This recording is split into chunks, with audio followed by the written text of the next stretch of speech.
Hey everyone, Temporal here, and for this session, we are covering the collegiate matches of the week. What we're looking at, what's coming up this weekend for the Activision Blizzard collegiate tournament matches. We are in Swiss play, the second weekend, which is rounds 3 and 4. So now we've got some 2-0 teams that are meeting each other. It only reseeds every 2 matches rather than every match, so if they're playing in round 4, they may be situations where a 3-0 team is playing a 2-1 team instead of two 3-0 teams matching up. But this is what we get with our every 2 match reseed.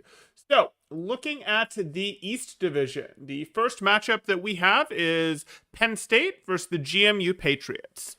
Penn State did get top 16 last season in Activision Blizzard Collegiate, so we would expect them to do pretty darn well here, probably walk away with the win. But GMU, they did 2 seasons ago get top 32 in Activision Blizzard Collegiate. They also in NACE last season were able to win their division, though they did then go out in 2-win playoffs. It looks like they had a bit softer of a division. That said, maybe they've re-energized, maybe they've got some motivation. If Penn State isn't paying attention, Penn State could potentially bleed. That said, Penn State, probably smart money goes with them on this. Hey Neb, how you doing? For those of you that don't know, I do these live. You guys can hop in chat if you like. Neb plays for Bay State, and it's good to see him here.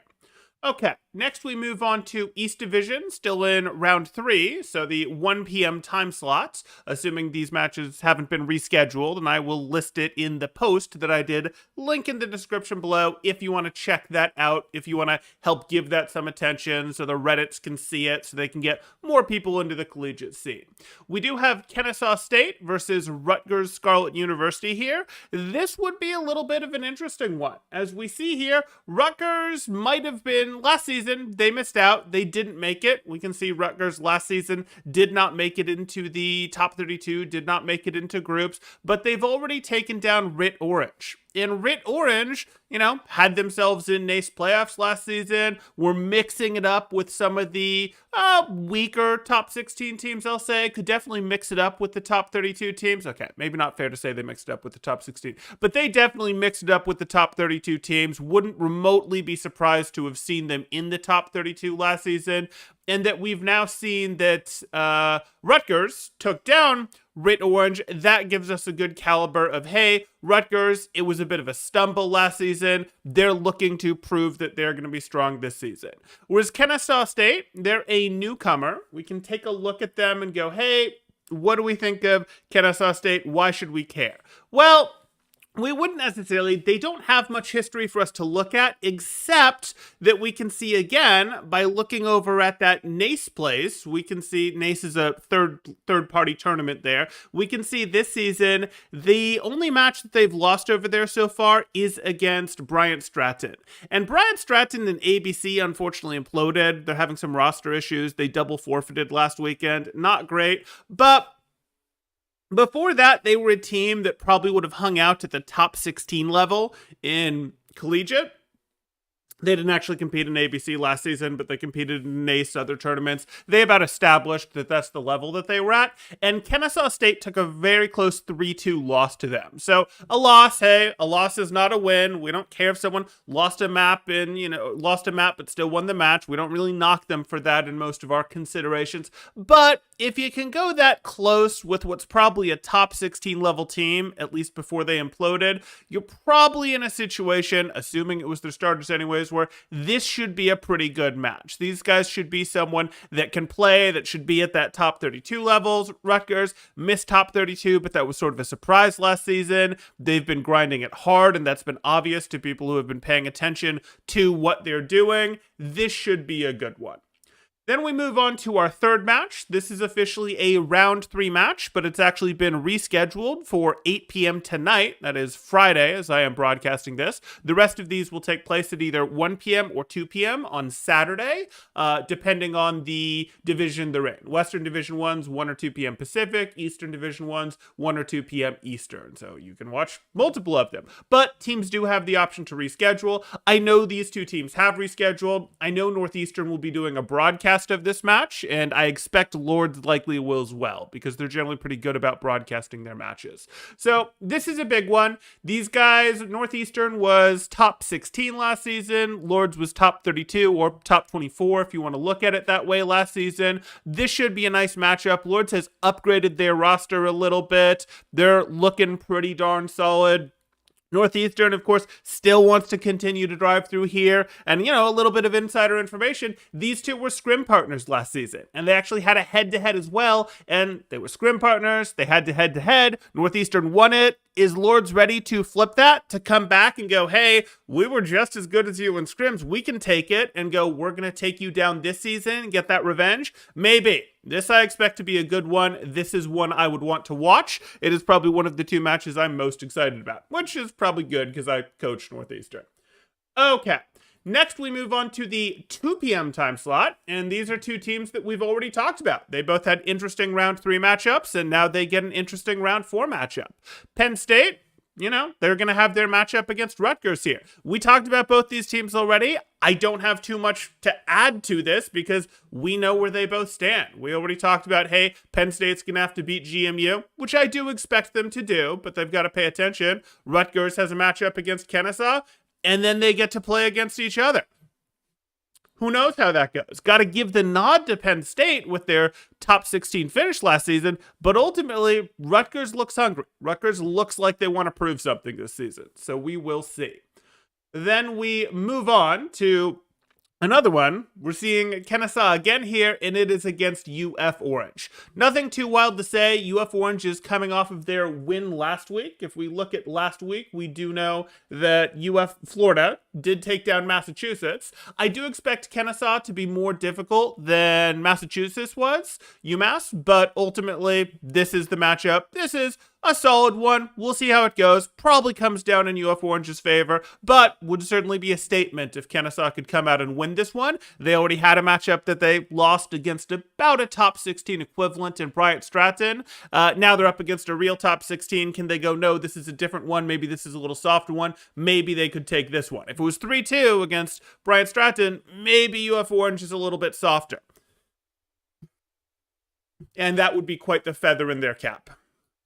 Okay, then we move on to what is probably the best match of the weekend. We have 2 top 8 teams colliding. We've got Bay State, where, Neb, who's in the chat here, will be familiar with Bay State, plays for them, of course. Looks like he registered first, in fact, up against SCAD, and that's Scandinavian College of Arts and Design. So looking at that one, Bay State last season were part of the Big Six, as we would have called it.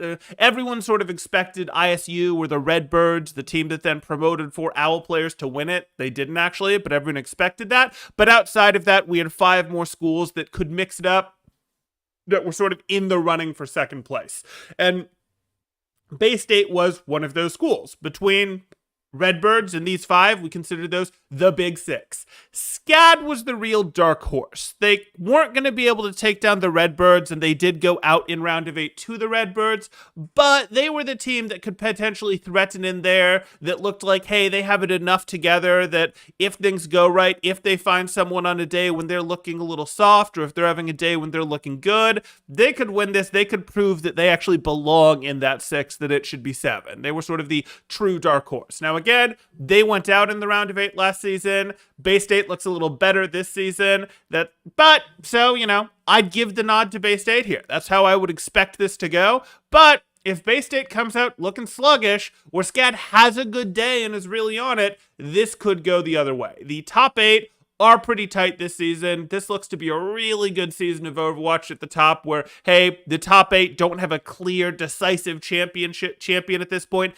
Any of them could have it if things go right for them. The next tier down, that top 16 looks pretty tight as well. This should be a good season of Overwatch that we've got here. And this should be the highest level match that we've been able to see so far in ABC. 2 top 8 teams going up against each other in round 4, or in the second week.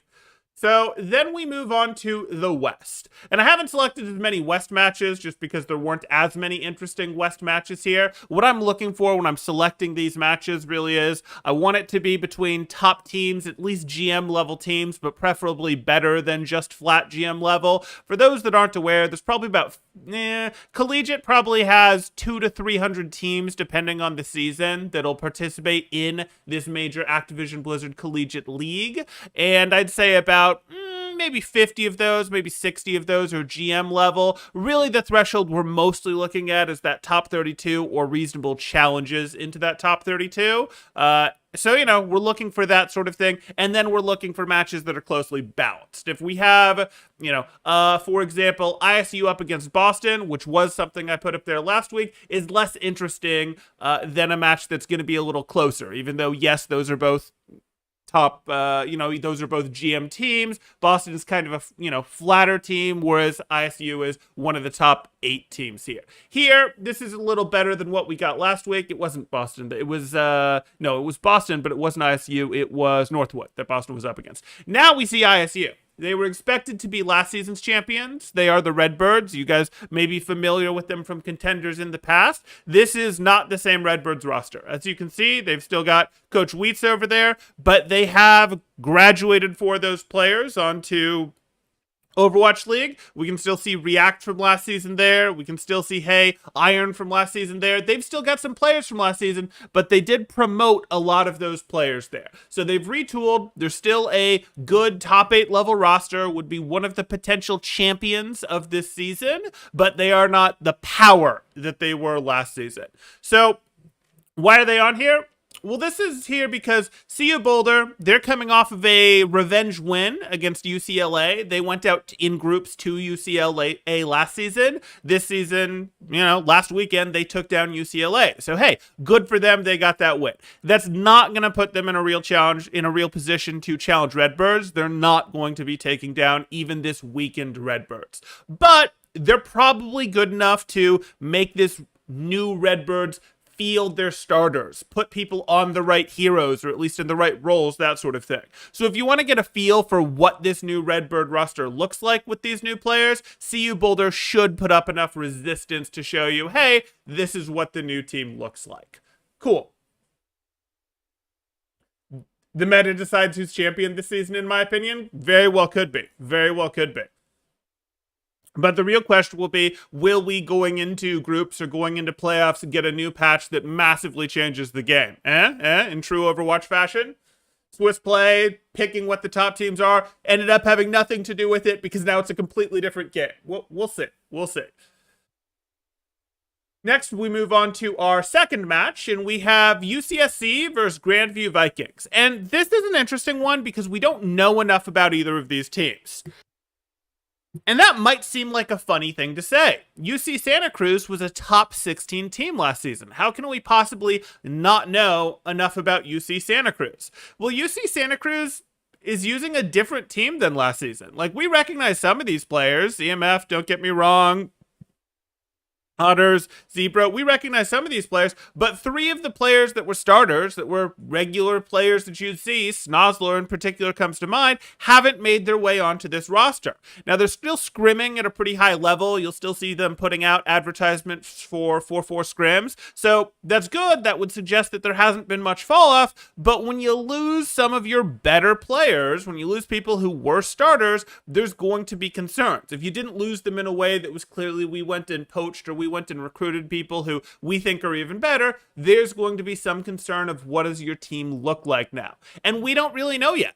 And at the end of this match, we still won't really know. Because we've got Grandview over here, and Grandview is a new player on the scene. These are players that are solid enough. You'll recognize them from the tier 3 scene if you pay attention to them. This is a solid enough roster. This could make it into top 32, maybe top 16 level, depending on who you ask. This is a solid enough group of players, but we don't really know. We haven't seen enough tournament play from them, and we don't know what the new UC Santa Cruz looks like either. So I actually kind of expect this to be a good match, but I'm not sure that at the other end of it, we're really going to have a great feel for where either of these teams fall, except in relation to each other. So it's an interesting one, gives us some additional data points, should be relatively close, but who knows what that's going to mean at the end of it.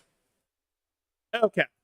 Then we move on to the 2 p.m. time slot for Pacific. And what we see here is Mizzou versus University of Hawaii. And I believe this is the Hawaii school that I'm thinking of from last season that would have been like a 7-3 school in Swiss, didn't quite make playoffs, or didn't quite make group stages, excuse me. And then we've got Mizzou. And if we were looking at last season's Mizzou, they were top 32, top 24, if you want to look at it that way, because they got the extra win in groups, so they didn't make it through groups, so you could call them top 24 with that threshold. Last season's Mizzou, no problem. You pretty handily count on them to take down Hawaii. Hawaii wasn't able to make group stages. Hawaii did show up last season, though, put some pressure out there. They got some accolades in other esports scenes, that sort of thing. Clearly they're pushing forward in this realm. That's cool. And they looked like, hey, if the brackets had gone, if they'd gotten a little lucky, maybe they could have made it type thing. So you look at that and you'd go, hey, Mizzou's just going to beat them. Mizzou will take care of business. Mizzou has a history of taking care of business. But Mizzou looks like they may be struggling a little this season. I don't know if that's like coaches that have moved on. I know they don't have Direwolf anymore. I'm pretty sure they don't have Speakeasy anymore. Or if it's a situation where, maybe their players are just out of it, or maybe they have some grand strategy of scrimming low to prepare themselves, like to really get their practice just right that'll actually allow them to beat the better teams or what. But what we're seeing in their scrim advertisements, what we're seeing in who they're refusing to scrim, that sort of thing, suggests that they're not looking as sharp as they did last season. So maybe this is just what they need. Maybe they need a win against a threatening but not better than them school in order to get their feet back under them and sort of put it back together and be like, hey, we're good. Or maybe this will be a chance for Hawaii to put their name on the board by taking down Mizzou, a school that has historically found its way, even without the absolute strongest roster, has historically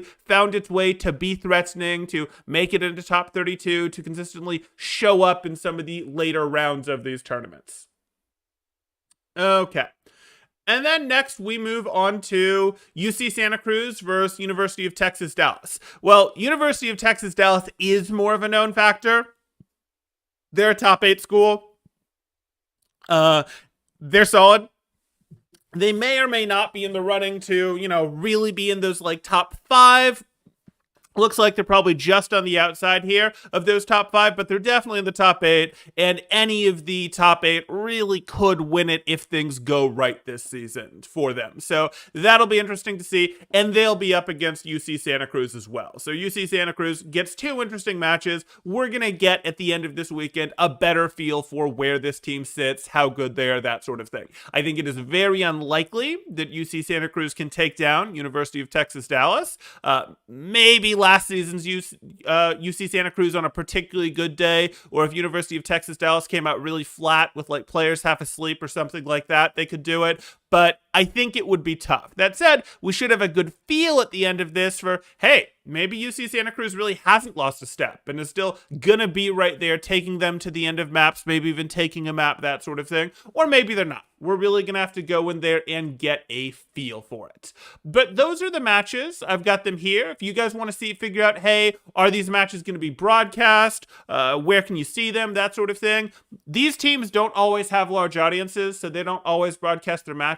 But I did link in the description below a Reddit thread I created that does list the Twitches for most of these teams. So you can go there, see if they're streaming. If they're not streaming, you can bother them on socials, tell them, hey, I want to see these matches. These matches are interesting. You guys should be streaming, that sort of thing. I've also marked off the ones that have either confirmed to me that they will be streaming or are likely to be streaming based on the history, that sort of thing. So if you guys are, from teams also, you can let me know and I'll go edit that thread if you want to confirm a stream or if you want to let me know about a time change of your match when you were one of these selected matches here. But we'll turn it over to chat now, do a quick catch up there, see if anyone has anything they want to say, since we have some of the players and teams in there. Yeah. Oh, actually, let me do a quick wrap up on last week's matches. Last week's matches, if we do a quick recap, last week's matches of interest, UNT versus Bellevue, so North Texas versus Bellevue. Bellevue got the win. Utah versus UC Davis. Utah got the win. No big surprise there. UCLA versus CU Boulder.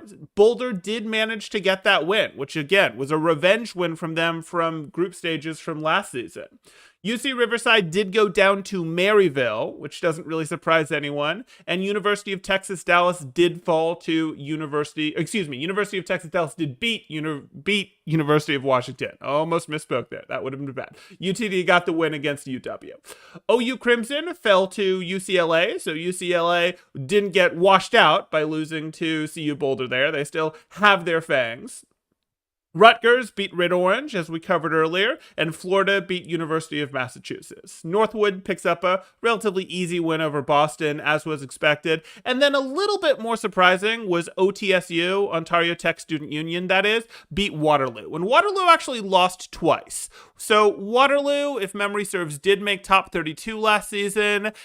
They've lost twice now. The OTSU loss, hey, that could happen. That's not amazing. I would have favored Waterloo in that based on what I saw out of Waterloo last season, but that's a bad sign to have lost twice there. Maybe they had roster issues. Maybe they had a forfeit. They shouldn't really have lost that second match there. OTSU, it could go against them. Their other match doesn't really make sense. Something must be going on over there. They must be a bit weaker this season. Lords easily put away Carnegie Mellon, sort of proving what we all expected about Carnegie Mellon there, that it might have been a little bit of playing the system to get into the playoffs last season or to get into groups last season. Northwood did take down Akron and then took them down again on Thursday, so yesterday when there was a rematch in the ESC league there, and Bryant Stratton unfortunately double forfeited. So they clearly having roster issues, can't field their team, something along those lines, which is a shame because they are a pretty solid team there. But let's take a quick look here.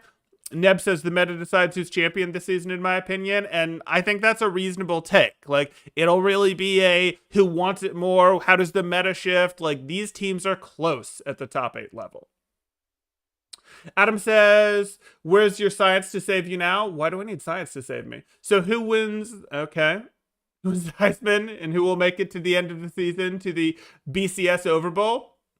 Are you redshirting any players? You could get away with that. You can start doing the, hey, there's no, in Overwatch currently, at least for ABC as I know it, I don't believe there is any maximum number of seasons that a player can participate.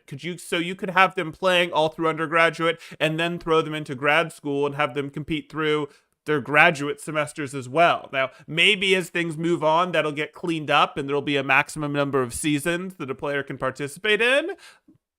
But I don't believe there is one currently, so maybe schools should think about that. No, we're not currently planning to redshirt anyone. We'll let Hirsch graduate as much as it pains us. Any of our players in the running for All-American?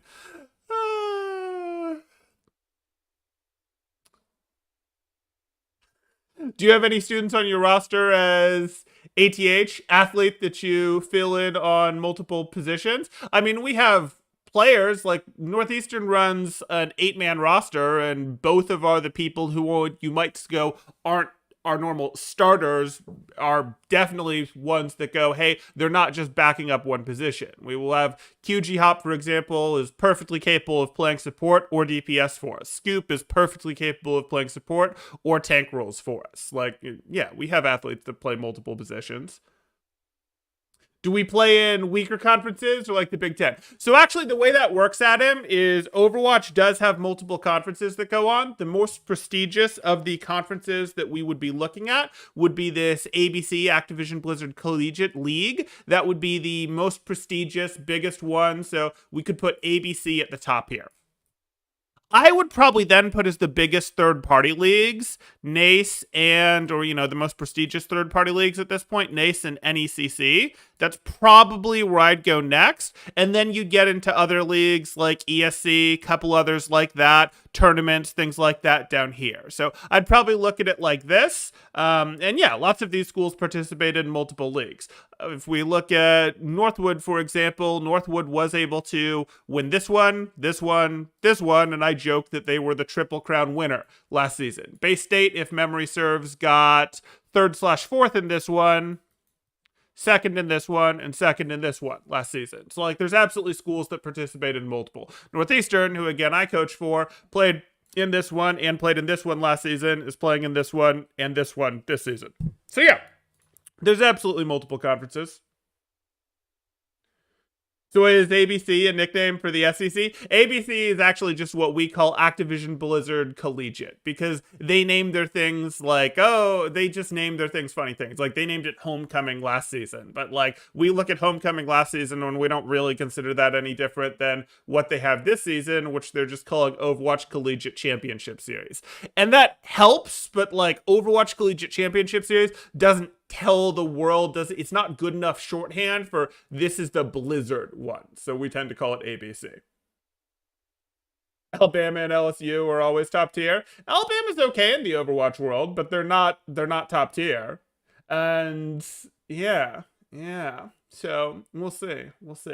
Okay, gonna go ahead and call it there. If you guys have questions, you can throw them in the comments below. If you're enjoying the content, please do drop a like, consider subscribing if you haven't already done so, and I will see you guys in the next one. Thanks, Temporal out.